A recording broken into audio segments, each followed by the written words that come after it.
Harlem, 1931. The Cotton Club's music drifted through the warm summer air. Bumpy Johnson sat in his small office above Marcus Bookstore, reading Frederick Douglass by candlelight. At 34 years old, he controlled the numbers racket in Harlem, with intelligence and careful planning. His operation ran smooth. Local families trusted him. He kept the streets safe and gave back to the community. But other crime bosses watched Harlem's profits with hungry eyes. Bumpy's lieutenant, Memphis Slim, burst through the door. Blood covered his shirt. His eyes were wild with fear. "Boss, they hit the collection house on 145th Street, Memphis gasped. 12 of our people, dead, all of them. Bumpy's book fell from his hands. The collection house was where they counted money and stored records. More importantly, it was where families came for help. His cousin's daughter worked there. His childhood friend's wife managed the books. Who? Bumpy's voice was ice. White men. Chicago accents. They wore expensive suits and carried Tommy guns. They didn't rob nothing, boss. They just killed everyone and left. Bumpy stood slowly. Through his window, he could see Harlem's lights. His Harlem. Someone had just declared war on his home. "Get everyone to the safe house," Bumpy said quietly. "Every soldier, every family member, everyone we protect, move them now." As Memphis ran out, Bumpy walked to his safe. Inside was a single photograph. Chicago, 1925. A younger Bumpy stood beside a smiling Italian man with cold eyes. Al Capone, the man who now wanted Harlem for himself. The collection house looked like a slaughterhouse. Bodies lay where they fell. Mrs. Henderson, who had worked there for 5 years, still clutched the ledger book. Young Tommy Williams, just 19 years old, had died trying to protect the others. Bumpy walked through the carnage with a face carved from stone. Each body he saw burned into his memory. These weren't soldiers. They were bookkeepers, clerks, and helpers. People who trusted him to keep them safe. The police wouldn't come. They never did for Harlem.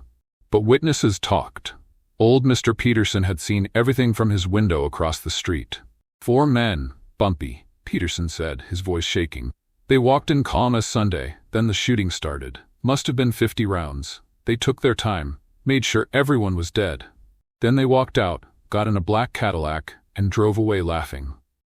Bumpy's jaw tightened. They laughed? Like it was a joke, like our people were nothing. Detective Williams arrived, one of the few honest cops in Harlem. He looked at the scene and shook his head. "This is a message, Bumpy, Chicago style. Capone wants you to know he can reach you anytime." "He reached me," Bumpy said quietly. "Now I'm gonna reach back." Williams grabbed his arm. "Think careful. Capone has an army. He has politicians, judges, and cops across the country. You're one man in Harlem." Bumpy looked at the detective with eyes that made Williams step back. "One man is all it takes."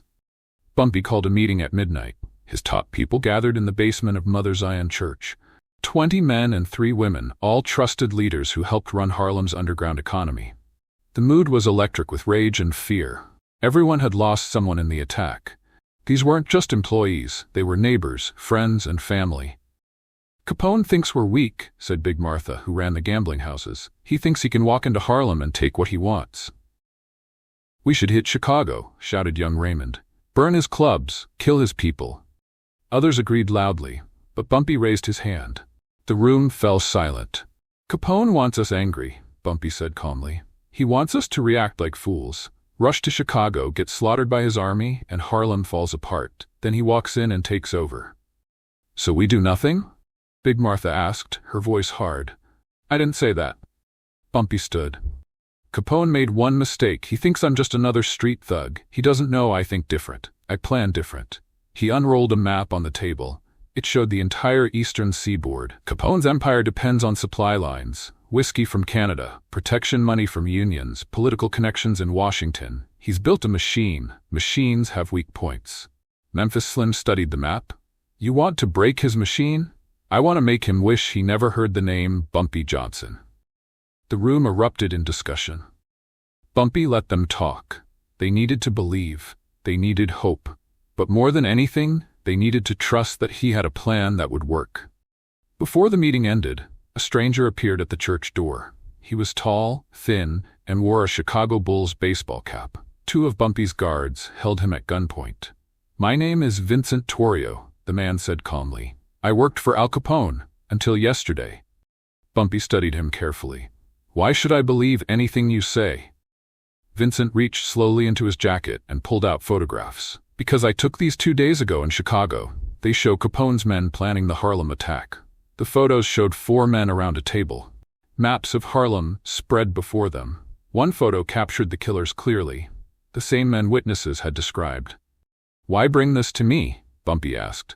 Capone killed my brother last month, said he was skimming money. He wasn't. Capone just wanted to send a message to his other lieutenants. I want revenge same as you, but I'm smart enough to know I can't get it alone.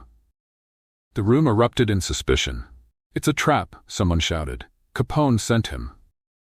But Bumpy saw something in Vincent's eyes, a pain he recognized, the pain of losing family to senseless violence. Tell me about Capone's operation, Bumpy said. Everything. If you're lying, you'll die slow. Vincent talked for 2 hours. He described Capone's supply routes, his political connections, his business partners, and his weaknesses. He knew where Capone kept his money, who he trusted, and who secretly hated him. Capone's biggest shipment comes through New York next week, Vincent said. Canadian whiskey worth $2 million. It funds his whole operation for 6 months. Bumpy smiled for the first time since the attack. Now we're talking. Bumpy spent the next 3 days carefully selecting his team. He didn't want soldiers who loved violence. He wanted smart people who could think and adapt. First, he recruited Mary the Ghost Patterson. She was a former stage actress who could change her appearance and accent perfectly. She could walk into any room and become invisible or the center of attention as needed. Second came James Numbers Washington, a mathematics genius who had calculated odds for Harlem's gambling operations. He could look at any operation and find its weak point. Third was William Silent Jones, a man who had never spoken a word in his life, but could pick any lock, crack any safe, and move through buildings like smoke. Fourth was his cousin Adelaide, who ran a dress shop but had connections with servants in every wealthy household from Boston to Washington. She knew secrets that could destroy careers. Fifth was Father Michael, a white priest who gambled and drank but genuinely loved his Harlem congregation. His white face could open doors that stayed closed to black people. The team met in Bumpy's office. They looked at each other with confusion. "This is your revenge squad?" Big Martha asked. "A actress, a math teacher, a mute, a dressmaker, and a drunk priest?" "This is my thinking squad," Bumpy corrected. "Capone expects guns and bombs. We're going to give him something he can't understand or fight. We're going to make him destroy himself." Numbers Washington studied Vincent's information. "If we hit the whiskey shipment, Capone loses money. But he has more money. That's not enough." "You're right," Bumpy agreed. "That's why we're not just taking his money. We're taking his reputation, his political protection, and his sanity. By the time I'm done, Al Capone will be broken." Father Michael traveled to Boston posing as a Catholic priest visiting parishes. He met with Senator Harrison's chief of staff over drinks. The senator protected Capone's interests in Washington. "I have information," Father Michael said quietly, "about Senator Harrison's dealings with criminal elements. Photographs, documents. Very damaging." The chief of staff went pale. "What do you want?" "Nothing yet. Just wanted the senator to know that if anything happens in Harlem, these documents go to every newspaper in America." The message was clear. Capone's political protection had holes now. Meanwhile, Mary the Ghost Patterson arrived in New York's Diamond District, dressed as a wealthy Chicago widow. She rented a safe deposit box at the same bank Capone used for his illegal money. She became friendly with the bank manager, Mr. Morrison. She flirted gently, listened to his complaints about his wife, and slowly learned the bank's security procedures. After 2 weeks, Morrison trusted her completely. "My late husband did business with some unsavory characters," she confessed one day. "I worry his associates might come looking for his money." "Which boxes do dangerous men typically use?" Morrison, trying to impress her, showed her the special security section. Box 342. Capone's box. The one holding his emergency funds and backup business records. Silent Jones watched the bank for a week. He learned the guard schedules, the alarm systems, and the vault routines. He discovered that on Thursday nights, the cleaning crew came at midnight. They disabled certain alarms during cleaning. Thursday night would be perfect. Adelaide visited her cousin who worked as a maid in a Chicago hotel where Capone's men stayed. She learned which rooms they used, their routines, and their habits. The pieces were moving into place. The Canadian whiskey shipment arrived in New York Harbor on a foggy Tuesday morning. 2 trucks would carry it to Chicago through Pennsylvania and Ohio. Capone had 12 armed guards protecting the shipment. Bumpy didn't plan to fight them. Numbers. Washington had studied the route and found something interesting. The trucks would stop at a specific truck stop in Pennsylvania. The same stop every time. The guards would eat breakfast while 2 men watched the trucks. Mary Patterson arrived at that truck stop 3 days early. She got a job as a waitress. She was friendly, pretty, and nobody suspected anything. When the trucks arrived Tuesday morning, she served the guards coffee and eggs. She laughed at their jokes. She never looked at the trucks. But Silent Jones was already there. He had arrived in a delivery van 2 hours before dawn. While the guards ate, he worked on the trucks with incredible speed. He didn't touch the whiskey. He removed small parts from both engines. Critical parts that wouldn't be missed until the trucks were 50 miles down the road. The guards finished breakfast, paid, and drove away. Mary Patterson cleaned their table and smiled. 53 miles later, both trucks died. The guards radioed for help. Repair trucks were sent from Chicago. It would take 6 hours. During those 6 hours, Father Michael arrived with a fake FBI badge. He claimed to be investigating bootlegging. He demanded to inspect the trucks. The guards, sweating and nervous, tried to refuse. But Father Michael had real FBI paperwork. Somehow Adelaide had gotten authentic documents through her Washington connections. "I can arrest everyone here," Father Michael said coldly. "Or you can cooperate." He didn't take the whiskey. He photographed everything. The trucks, the cargo, the guards, the route. Then he left. Thursday night came. Silent Jones entered the bank with the cleaning crew. He wore their uniform and carried their equipment. In the darkness, all the workers looked the same. While the crew cleaned the lobby, Silent slipped into the basement. He had memorized every step from his week of watching. He moved like water through the building. The vault had a time lock. It opened every morning at 8. But there was a backup system for emergencies. Silent found it behind a false wall panel. Numbers. Washington had calculated it would be there based on the building's original blueprints. Silent worked on the backup system for 40 minutes. His fingers moved with precision born from years of practice. He didn't force anything. He listened, felt, and understood the mechanism.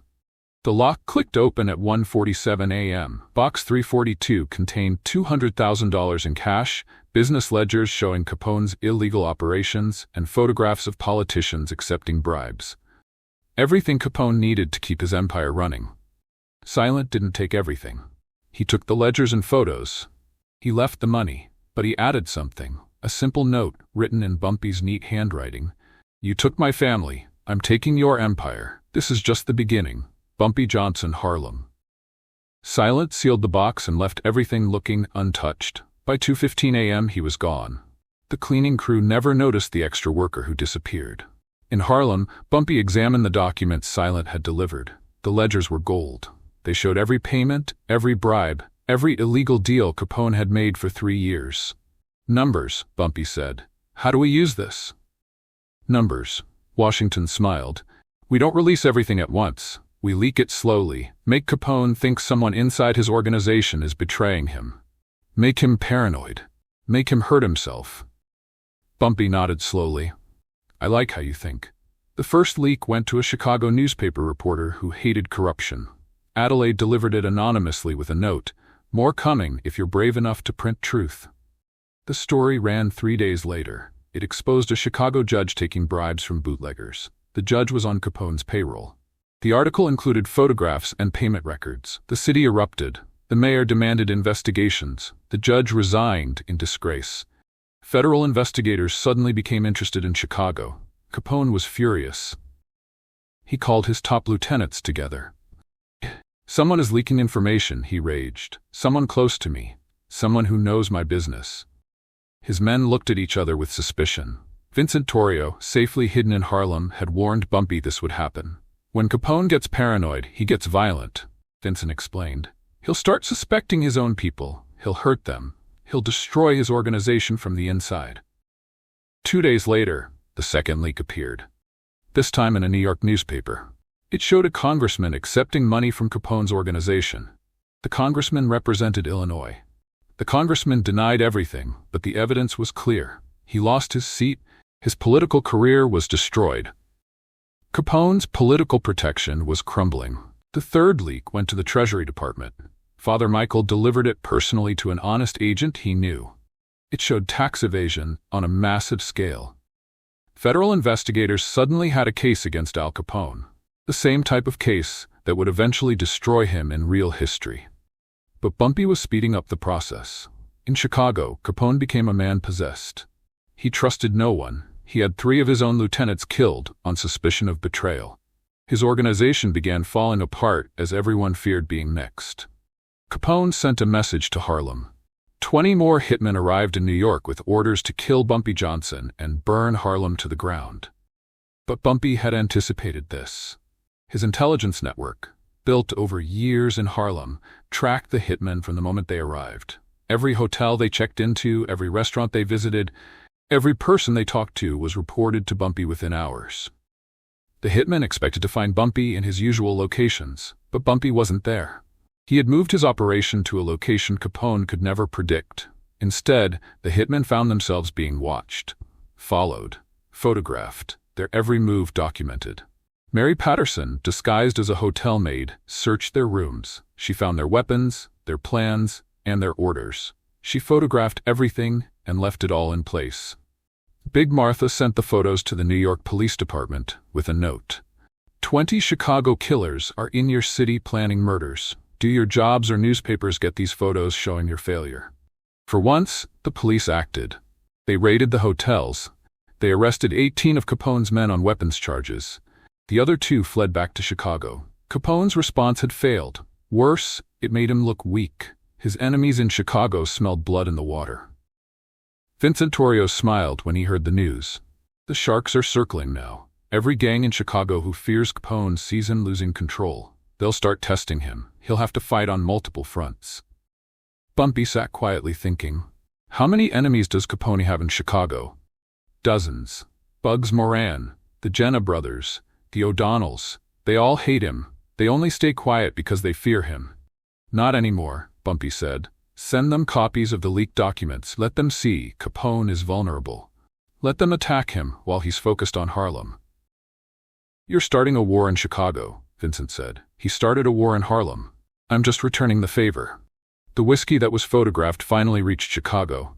Capone distributed it to his speakeasies and clubs, making a huge profit. 3 days later, federal agents raided every location where the whiskey had been sold. They had photographs proving the whiskey came from the Canadian shipment. They had documentation of the entire operation. Father Michael had given the FBI everything they needed. Capone lost $2 million in confiscated alcohol. Worse, 12 of his clubs were shut down. His income stream took a massive hit. The FBI wanted to know who had provided such detailed information about the shipment. They suspected someone inside Capone's organization. An informant. Capone became even more paranoid. He had 5 more of his own men killed. Good men who had served him loyally for years. Men who knew his operation inside and out. By killing his most competent lieutenants, Capone was weakening his own organization. Exactly as Bumpy had planned. In Harlem, Bumpy received reports of chaos in Chicago. Capone's enemies were indeed attacking. Bugs Moran hit 2 of Capone's breweries. The O'Donnell gang hijacked a shipment of Canadian whiskey. The Jenna brothers were openly talking about taking over Capone's territory. Numbers Washington calculated Capone's losses. He's lost about 40% of his income in 2 weeks. His political protection is gone. His organization is turning against itself. He's fighting enemies on every side. Is he broken yet? Big Martha asked. Bumpy shook his head. Not yet. A man like Capone doesn't break easy. We need to hit him where it really hurts. His reputation, his legend. We need to make him look like a fool. How? Memphis Slim asked. Bumpy smiled. It wasn't a nice smile. We're going to rob him, personally, in his own city, in his own fortress. Capone lived in a heavily fortified mansion in Chicago. Armed guards patrolled constantly. No one entered without thorough searches. It was considered impossible to breach. Vincent Torrio drew detailed maps from memory. Capone has 30 guards minimum, machine guns at every entrance, guard dogs, electric fences. The man lives like a paranoid king. Every fortress has weaknesses. Bumpy said, "We just need to find them." Adelaide's network of domestic workers provided the answer. Capone's mansion needed supplies, food, cleaning products, laundry services. These came from outside vendors who were thoroughly vetted. One vendor supplied fresh flowers twice a week. Capone loved fresh flowers in his home. The vendor had been providing flowers for 3 years without incident. "Can we replace the vendor?" Bumpy asked Adelaide. "For one delivery." "Maybe, if we're very careful and very lucky." "I don't believe in luck," Bumpy said. "I believe in planning." They spent 2 weeks studying the flower vendor, his routine, his truck, his delivery schedule, his appearance. Silent Jones watched every detail. Mary Patterson became friendly with the vendor's wife. She learned about his life, his habits, his way of speaking. She studied until she could imitate him perfectly. The vendor took a sudden vacation to visit his sick mother in Ohio. He didn't really have a sick mother, but the $5,000 Adelaide offered him was enough to create one. Mary Patterson, dressed as a man with perfect makeup and costume, took his place. She had his truck, his uniform, his delivery list. She looked exactly like him. Silent Jones hid in the truck with the flowers. He was smaller than most men, flexible, and could fit in spaces that seemed impossible. They were going into the fortress. Mary Patterson drove the flower truck to Capone's mansion at exactly 2 p.m. on Thursday. The same time the regular vendor always arrived. She kept her breathing steady and her face calm. The guards stopped the truck at the gate. They knew the regular vendor, but were trained to check everything. "ID," the lead guard demanded. Mary handed over the vendor's identification papers. She had practiced his signature and mannerisms perfectly. She even chewed gum the same way he did. The guard studied the papers. He looked at Mary carefully. For a moment, fear flashed through her mind, but she stayed in character. "Cubs win yesterday?" the guard asked. Mary had studied everything about the vendor. "By 3 runs. Thank God. I had $50 on them." The guard laughed. "Me too. Go ahead." The truck rolled through the gate. Mary's heart pounded, but her face showed nothing. She drove to the service entrance. 2 more guards searched the truck. They looked through the flower boxes. They checked under the seat. They examined the engine. They didn't check inside the special flower container that Silent Jones had modified. The one where he was hiding, barely breathing, folded into an impossible small space. "All clear," the guard said. Mary carried the flowers inside. A maid directed her to place them in the main hall, the dining room, and Capone's personal study. The study. Exactly where they needed to be. Mary arranged flowers carefully, taking her time. The maid left to attend other duties. For 60 seconds, Mary was alone in Capone's private study. She worked fast. She planted tiny listening devices in 3 locations. Devices numbers. Washington had built using the latest technology. They would transmit conversations to a receiver 2 blocks away. She also left something else. A photograph. It showed the 12 people Capone's men had killed in Harlem. It was taped to the inside of Capone's desk drawer where he would find it later. Under the photograph was another note in Bumpy's handwriting. "I've been inside your home, inside your fortress. I could have killed you, but that would be too easy. I want you to know fear first. Sleep well, Bumpy Johnson." Mary finished arranging the flowers and walked out calmly. Silent Jones stayed behind, hidden in a ventilation shaft. He had a different mission. Silent Jones spent 6 hours inside Capone's mansion. He moved through the ventilation system like smoke, silent and invisible. He watched. He listened. He planted more devices. He learned where Capone kept his emergency money. He learned the guard schedules. He learned Capone's routines and fears. Most importantly, he heard Capone talking to his remaining trusted lieutenants about the leaks. "Someone inside our organization is destroying us," Capone raged. "Someone smart enough to know everything. Someone patient enough to plan this perfectly." "Maybe it's not someone inside," one lieutenant suggested. "Maybe it's Bumpy Johnson from Harlem." Capone laughed bitterly. "A black numbers runner from Harlem? Doing all this? Impossible. This is sophisticated. This takes connections, money, and intelligence." Silent Jones recorded every word. At midnight, when the guards changed shifts, Silence slipped out through a basement window. He disappeared into Chicago's night like he had never been there. Back in Harlem, Bumpy listened to the recordings. He heard Capone's rage and paranoia. He heard the fear underneath the bluster. "He doesn't believe you could do this," Vincent said. "His racism makes him blind." "Good," Bumpy replied. "Blind enemies are easy to defeat." The next morning, Capone found the photograph in his desk drawer. He read the note. His face went pale. For the first time in his criminal career, Al Capone felt genuine fear. Someone had been inside his fortress, inside his private space. They could have killed him but chose not to. They wanted him to suffer first. Capone doubled his guards. He stopped sleeping in his bedroom. He trusted no one. His paranoia reached new levels.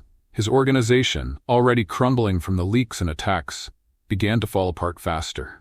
When the leader shows fear, everyone starts to panic. With Capone weakened and paranoid, his enemies attacked with full force. Bugs Moran's gang hit 3 of Capone's remaining breweries in one night. The O'Donnell brothers took over the South Side territory that Capone had controlled for years. The Jenna brothers, seeing opportunity, declared open war. Gun battles erupted in Chicago's streets. People died every night. The city descended into chaos. Capone fought back, but he was fighting ghosts. His intelligence network had collapsed because he had killed his best intelligence officers out of paranoia. He didn't know who to trust. Worse, the FBI investigation intensified. Armed with the leaked documents, federal agents were building a massive case against Capone for tax evasion. The same case that would eventually send him to prison. Bumpy watched it all from Harlem. Vincent Torrio provided daily updates. "Chicago is burning," Vincent reported. "Capone has lost half his territory. His income is down 70%. The FBI is closing in, and he still doesn't know who's really behind everything." "Does he still think it's someone inside his organization?" Bumpy asked. "Yes. He's killed or driven away all his best people. The men who remain are either incompetent or planning to betray him for real now." Numbers Washington calculated the destruction. "In 3 weeks, you've destroyed an empire that took Capone 10 years to build, just by being smarter than him." Big Martha laughed. "And he still thinks a Harlem numbers runner couldn't be smart enough to do this." Bumpy didn't laugh. 12 people died in that collection house. Good people, innocent people. This isn't about being smart, this is about justice. But it wasn't over yet. Bumpy had one final move. Bumpy traveled to Chicago himself. It was dangerous, but necessary. He needed Capone to know the truth before the end. He walked into Capone's favorite restaurant at noon, the same restaurant where Capone held court like a king, where politicians and business leaders came to pay respect. Bumpy wore an expensive suit. He walked with confidence. He sat down at a table in clear view of everyone. Capone's guards recognized the Harlem stranger immediately. They rushed to stop him, but Bumpy raised his hands peacefully. "Tell your boss, Bumpy Johnson from Harlem, would like to talk business," he said calmly. The guards were confused. This was the man who had supposedly been attacking them? This calm, educated-looking gentleman? Capone came down personally, surrounded by bodyguards. He stared at Bumpy with rage and confusion. "You're the one?" Capone asked. "You've been destroying my operation." "I'm the one whose family you murdered," Bumpy replied quietly. 12 innocent people. You killed them to send me a message. I've spent 3 weeks sending you a response." Capone's face turned red. "You? A nobody from Harlem? You couldn't have done all this." Bumpy smiled. "That's what I counted on. Your racism made you blind. You thought I was just a street thug. You never imagined that a black man from Harlem could be smarter than the great Al Capone." He stood up and placed a folder on the table. "That contains proof of everything I've done. The bank robbery, the whiskey heist, the leaks, the planted evidence, all of it. Read it. Learn how one man from Harlem destroyed your empire." Capone reached for his gun, but Bumpy didn't flinch. "Kill me here, and you'll have the FBI, the police, and every newspaper in America on you within hours. I've made arrangements. Letters go out if I don't return safely to Harlem." Capone read the folder while his men stood around him. As he read, his face showed shock, then rage, then something like respect. "You did all this?" he asked quietly. "With a handful of people against my entire organization?" "With intelligence and planning," Bumpy replied. You sent thugs with guns. I sent thinkers with strategies. You wanted to inspire fear. I wanted to inspire your self-destruction. Capone sat heavily. Why not just kill me? You had the chance in my home. Death would have been too quick. You murdered 12 innocent people who worked for me, who trusted me to protect them. You laughed when they died. I wanted you to understand loss, to feel your empire crumble, to know that someone you dismissed as inferior had beaten you completely. The restaurant was silent. Everyone listened. They would remember this moment forever. The day Bumpy Johnson from Harlem defeated Al Capone. I should kill you now, Capone said. You should, Bumpy agreed. But you won't, because I'm the only one who can save what's left of your organization. Capone's eyes narrowed. What? Bumpy leaned forward. The FBI case against you is solid. The leaked documents guarantee conviction. But I kept some documents back. Documents that could create reasonable doubt. Documents that could muddy the waters enough to keep you out of prison. Why would you help me? Because I want something in return. A treaty. You stay out of Harlem forever. You never touch anyone from my city again. And you publicly acknowledge that you were beaten by a man you thought was beneath you. Capone's men gasped. The public acknowledgement would destroy Capone's reputation forever. And if I refuse? Capone asked. Then I release the final documents. The FBI puts you in prison for 20 years. Your enemies finish taking your territory, and your name becomes a joke. The great Al Capone, destroyed by a Harlem numbers runner. The choice was clear. Capone agreed to the treaty. He had no choice. Bumpy had destroyed too much and held too much power now. They signed a formal agreement in front of witnesses. Capone would never operate in Harlem. He would never harm anyone from Bumpy's organization. And he would make a public statement acknowledging what happened. The next day, newspapers ran an astonishing story. Al Capone, the most feared criminal in America, admitted he had been outsmarted by a Harlem operator named Bumpy Johnson. I underestimated him, Capone told reporters. I thought he was small time. I was wrong. He's the smartest man I've ever faced. The criminal underworld was shocked. Bumpy Johnson became a legend overnight. The man who beat Al Capone without firing a single shot. In Harlem, people celebrated, not because of criminal victory, but because justice had been served. The 12 people killed in the collection house were avenged. Their families could have peace. Bumpy returned home to a hero's welcome. But he didn't celebrate. He visited each family who had lost someone. He brought them Capone's written apology and significant financial compensation taken from Capone's hidden funds. This doesn't bring them back, Bumpy told Mrs. Henderson's family. But it proves they mattered. It proves their deaths weren't meaningless. It proves that even the powerful can be held accountable. Big Martha organized a memorial service. All of Harlem attended. They honored the 12 people who died and the man who avenged them without becoming a monster himself. Father Michael gave the eulogy. Violence answered with violence creates only more death. But justice answered with intelligence creates change. Bumpy Johnson showed us a different way. In Chicago, Capone's empire never recovered. The treaty with Bumpy exposed him as vulnerable. His rivals took advantage. Within a year, Bugs Moran controlled most of the North Side. The O'Donnell brothers owned the South. The FBI eventually convicted Capone of tax evasion, just as Bumpy predicted. He went to prison in 1931. His criminal empire dissolved. But the story of how he fell became legend. Everyone knew that a black man from Harlem had outsmarted the most powerful criminal in America, using nothing but intelligence and planning. Vincent Torrio became one of Bumpy's trusted advisors. He helped reorganize Harlem's operations to be smarter and more efficient. You taught me something, Vincent said one day. That thinking beats violence every time. My brother died because Capone only knew violence. You won because you knew strategy. Mary Patterson returned to her acting career, but she also taught intelligence gathering to Bumpy's organization. Every person underestimates women and actors, she said. We can be anyone, go anywhere, learn anything. Silent Jones continued his silent work, but Bumpy made sure he was paid well and respected. Action spoke louder than words, and Silent's actions had been crucial. Numbers Washington became Bumpy's chief strategist. Together, they built an organization that ran on intelligence, not violence. Adelaide expanded her network of connections. She became Bumpy's eyes and ears in high society. The invisible woman who knew everyone's secrets. Father Michael stopped drinking. The mission to Chicago had given him purpose. He became Bumpy's connection to the legitimate world, helping negotiate peace between Harlem's underground and the legal authorities. Big Martha told Bumpy one evening, "You changed everything. The old ways were all about muscle and guns. You showed us that brains matter more." "The old ways got 12 good people killed," Bumpy replied. "I never want that to happen again." Bumpy used his newfound reputation to reorganize Harlem's underground economy.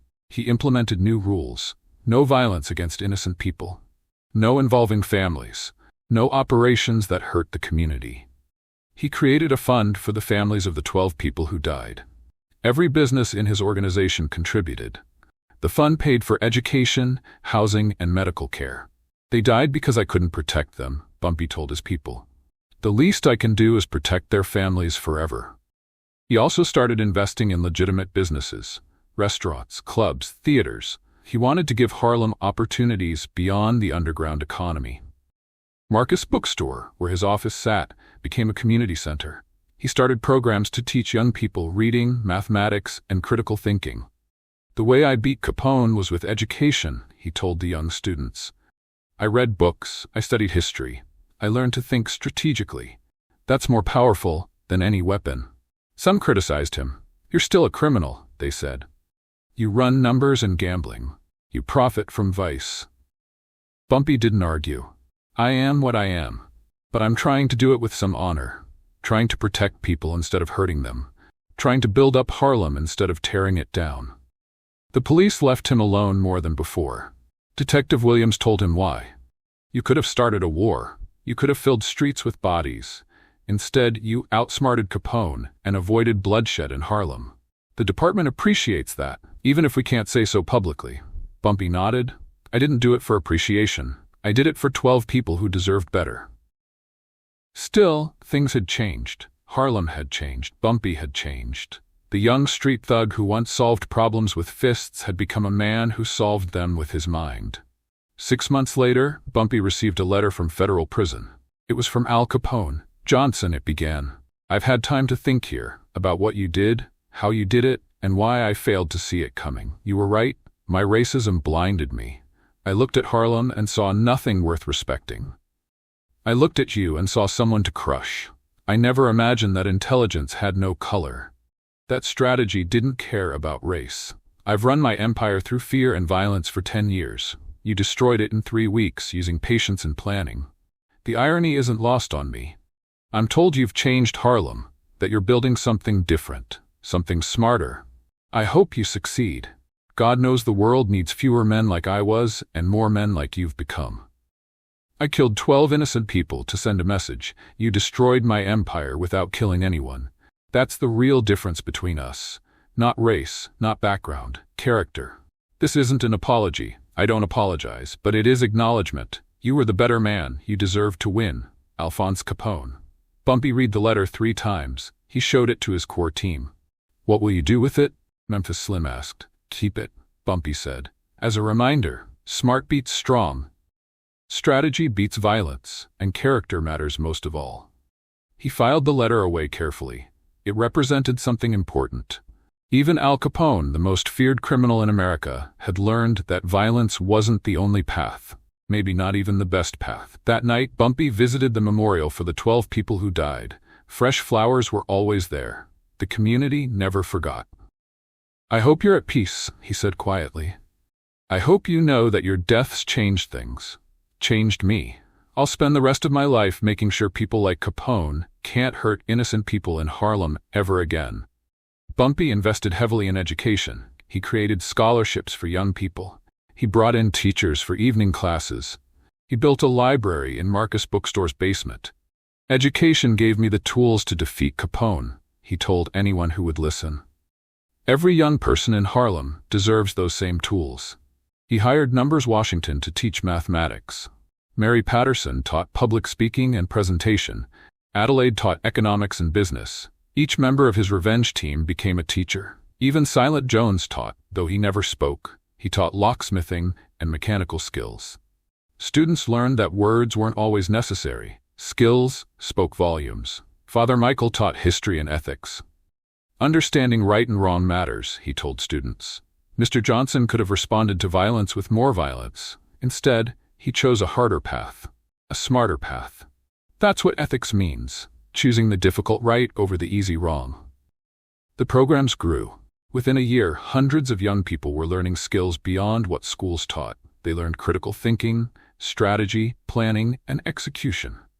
Some criticized Bumpy for teaching criminal skills. But he disagreed. I'm teaching life skills. Intelligence gathering is just paying attention. Strategy is just planning ahead. Lockpicking is mechanical engineering. These skills can be used for good or bad. I'm teaching them to choose good. The FBI watched nervously. An educated criminal population seemed dangerous, but Detective Williams saw something different. He's teaching them to think their way out of poverty, Williams told his superiors. To use their minds instead of their fists. Crime actually goes down when people have options. He was right.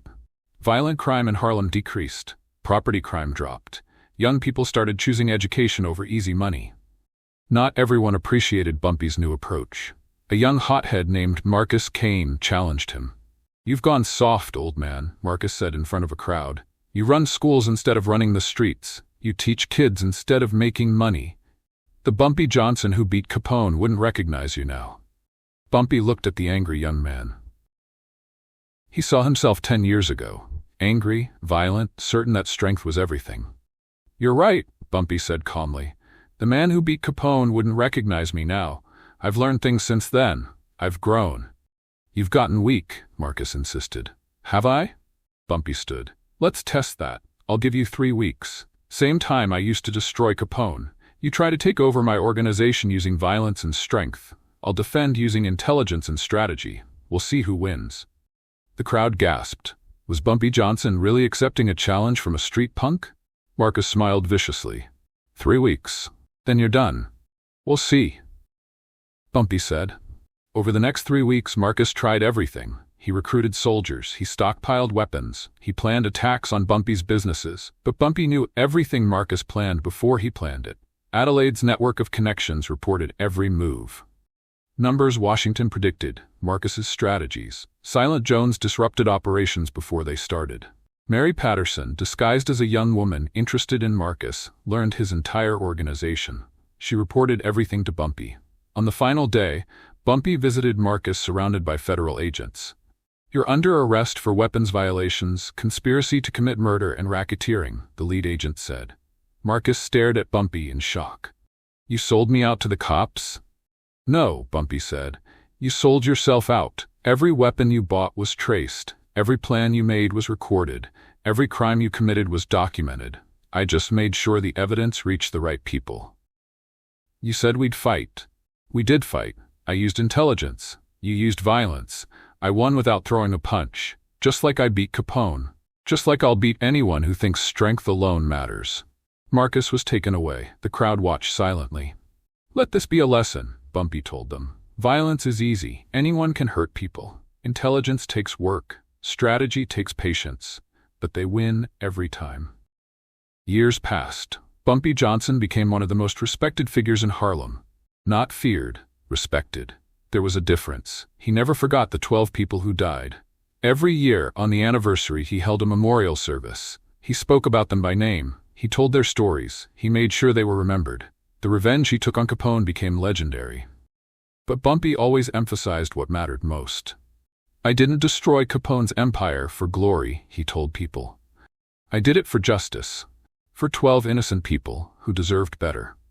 And I did it smart because I never wanted to create more victims." His education programs produced doctors, lawyers, teachers, and business owners. Young people from Harlem went to college, they started businesses, they changed their community. Some still entered the underground economy. Bumpy didn't judge them. "I'm not one to talk," he said, "but I try to teach them to do it smart, to minimize harm, to protect people instead of hurting them." The lessons he learned defeating Capone shaped everything he did. Intelligence over violence, strategy over impulse, protection over aggression. Detective Williams retired and wrote a book about Harlem's transformation. He dedicated an entire chapter to Bumpy's revenge against Capone. "He could have started a war," Williams wrote, Bodies in the streets, innocent people caught in crossfire. Instead, he used his mind. He showed that a different path was possible. Even in the criminal underworld, intelligence and strategy could replace violence and fear. Father Michael's church grew into one of Harlem's largest. He preached about redemption and second chances. He often used Bumpy's story as an example. A man who could have become a monster chose to become a protector instead. That's what redemption means. Not being perfect, but choosing to be better. Bumpy Johnson sat in his office above Marcus Bookstore in 1945, 14 years after defeating Capone. He was 48 years old. His hair showed gray. His face showed wisdom earned through hard experience. The photograph of the 12 people who died still sat on his desk. He looked at it every day. Mrs. Henderson, Tommy Williams, all of them. They reminded him why he did what he did. A young reporter from a black newspaper came to interview him about the Capone incident. "People say you're a legend, Mr. Johnson, the man who outsmarted Al Capone. What do you want people to remember most about what happened?" Bumpy thought carefully. "I want them to remember 12 names," he said. Mrs. Henderson, Tommy Williams, Sarah Jackson, Marcus Lee, Dorothy White, Robert Brown, Alice Green, James Taylor, Mary Davis, John Wilson, Patricia Moore, Charles Adams. Those 12 people died because Al Capone wanted to send me a message. They were innocent. They were good people. They deserve better. But what about your revenge? How you destroyed his empire? The revenge wasn't about me. It was about them, about making sure their deaths mattered, about showing that even powerful men can be held accountable. How did you do it? How did you defeat the most powerful criminal in America? Bumpy smiled. I read books. I studied history. I learned that intelligence beats violence every single time. I surrounded myself with smart people who thought different, and I never let anger make me stupid. What advice would you give young people? Education is power. Real power. More powerful than guns or money or violence. Learn to think. Learn to plan. Learn to see 10 steps ahead. And never, ever underestimate anyone because of their race, background, or circumstances. The reporter wrote frantically. One last question, Mr. Johnson. Do you regret anything about what you did to Capone? Bumpy looked at the photograph on his desk again. I regret that 12 people had to die before I understood what I was capable of. I regret that it took their deaths to show me that intelligence was more powerful than violence. I regret that I didn't protect them better. But do you regret destroying Capone? No, he needed to be stopped. He needed to learn that actions have consequences. He needed to understand that the people he thought were beneath him could rise up and defeat him. And the world needed to see that different path was possible. That revenge didn't have to mean more bodies in the streets. The reporter left. Bumpy sat alone with his thoughts and his memories. The 12 people would never be forgotten. Their deaths had changed him, changed Harlem, changed what was possible. Al Capone died in 1947 from syphilis, broken and forgotten. His empire dissolved. His name became a cautionary tale. But in Harlem, 12 names lived on, remembered, honored, avenged not through violence, but through justice, through intelligence, through the transformation of a community. Bumpy Johnson looked out his window at the streets of Harlem. Young people walked to his evening classes. Families felt safe, the community thrived. This was the real revenge. Not destroying an enemy, but building something better. Something that honored those who were lost by creating a future they would have been proud of. That shocked the world more than anything else. That a Harlem numbers runner named Bumpy Johnson could teach the world that there was always a smarter way. Always a better path. And 12 people would never be forgotten.